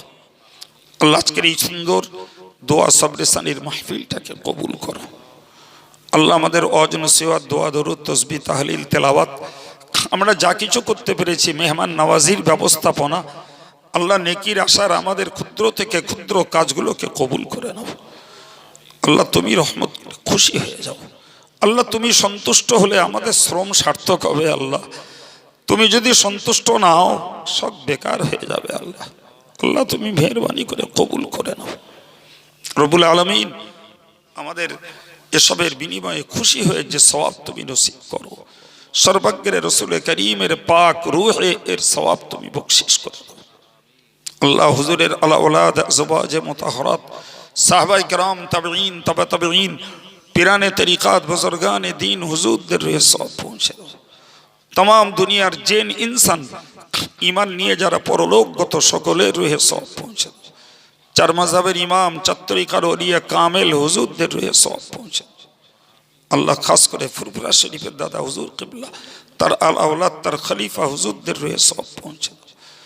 বসিরহাট আল্লামা হুজুর দরগাপুরি সাহেব, হামিদি সাহেব, সরশিব পীর সাহেব, কালিয়ানি সুবি সাহেব, হাফিজ সাহেব হুজুর কিবলা তৎসহ আমার ওলি সাহেব আব্বাজির রূহে সওয়াব বকশিশ করে দাও আল্লাহ। দেশের যত আলেম ওলামা, ইমাম মুয়াজ্জিন, হাফেজ সাহেব, হাজি সাহেব আল্লাহ, আমাদের সংগঠনের আলেম এবং সাধারণ কর্মী যারা বিদায় নিয়েছেন আল্লাহ, সকলের জিন্দেগির গুনাহকে মাফ করে দাও।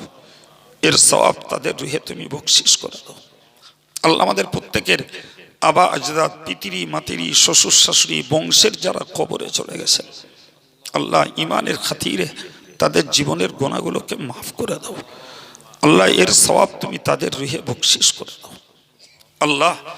আমাদের এই বিশ্বাসকে ইমানদার মুর্দাদের জন্য সত্য হিসাবে তুমি কবুল করে নাও আল্লাহ। খাস করে আল্লাহ, যাদের উদ্দেশ্য করে আজকের এই বিশেষ মজলিস আল্লাহ, জনাব মরহুম ডাক্তার কিরামত সাহেব এবং তার ভাইদের জন্য খাস করে আল্লাহ, আমার শ্রদ্ধেয় বিডিও সাহেবের স্ত্রী বিদায় দিয়েছেন আল্লাহ, তাদের সকলের রূহে সওয়াব তুমি বকশিশ করো আল্লাহ। রূহকে তুমি ইল্লিনে জায়গা দাও, তাঙ্গে গোরকে তুমি খোসাদা করে দাও, কবরগুলোকে জান্নাতের বাগান তুমি বানিয়ে দাও আল্লাহ। তুমি তো বলেছ ইমানদার মুর্দাদের জন্য ক্ষমা চাইলে তুমি ক্ষমা করবে আল্লাহ। তোমার নবী বলেছেন তাদের জন্য সবরেসানি করলে তুমি তা মঞ্জুর করে নেবে আল্লাহ। আল্লাহ তোমার পাক দরবারে মিনতি আল্লাহ, আজকের খাসভাবে যাদের উদ্দেশ্য করে, যে পরিবারের পুরুষ এবং মহিলার উদ্দেশ্য করে এই দোয়ার মজলিস আল্লাহ, তাদের সকলের রূহে এর সওয়াব বকশিশ করে দিয়ে কবর জীবনকে শান্তির বানিয়ে দাও আল্লাহ। এই পরিবারের প্রতি পূর্বপুরুষ আরো যারা দোয়ার মুখাপেক্ষী আল্লাহ, সকল পূর্বপুরুষদের জন্য আল্লাহ এ দোয়াকে নাজাতের ওসিলা বানিয়ে আল্লাহ। তুমি ফিরিয়ে দিও না আল্লাহ, তুমি ফিরিয়ে দিও না আল্লাহ। আমরা সবাই মৃত পথ যাত্রী মাওলা, কোন মুহূর্তে কার ডাক আসবে জানি না আল্লাহ। মৌতের পূর্বে আমাদের তওবার তৌফিক নসিব করিও, গুনাহ থাকতে তুমি মৃত্যু দিও না রব্বুল আলামিন। মরণের আগে ইমানের কলেমাটুকু জারি করিয়ে মৌত দিও আল্লাহ। পরকালের সমস্ত ঘাঁটিগুলোতে তোমার রহমত দিয়ে তুমি আমাদেরকে হেফাজত করিও আল্লাহ। তোমার রহমত দিয়ে তুমি হেফাজত করিও আল্লাহ। যতদিন বাঁচিয়ে রাখো খাঁটি সুন্নতুল জামাতের আকীদা মতো তোমার বুজুর্গ বান্দাদের দামান ধরে নেক আমালের জীবনটা তৈরি করার তৌফিক দান করো আল্লাহ। বিপদ দিলে ধৈর্য দাও, মুক্তি দাও, রোগ দিলে তুমি সুস্থতা দান করো, সকলের হালাল রুজি রোজগারে বরকত দান করো। আল্লাহ আমাদের প্রত্যেককে দিলের নেক তামান্নাকে তুমি কবুল করে নাও। সাল্লাল্লাহু তাআলা আলান নবিয়্যিল কারীম ওয়া আলা আলিহি ওয়া আসহাবিহি আজমাইন ওয়ারহামনা মাআহুম বিরহমাতিকা ইয়া আরহামার রাহিমিন।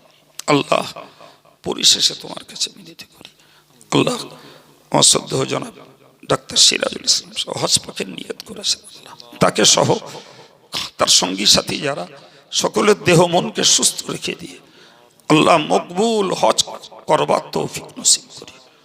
আল্লাহ সুস্থ অবস্থায় যাওয়া আসা করতে দিও, হজের কাজগুলোকে সুনিপুণভাবে আদায় করতে তুমি তৌফিক দিও রব্বুল আলামিন। এছাড়াও আমাদের দিলের তামান্না যার যা আছে নেক তামান্না তুমি কবুল করো।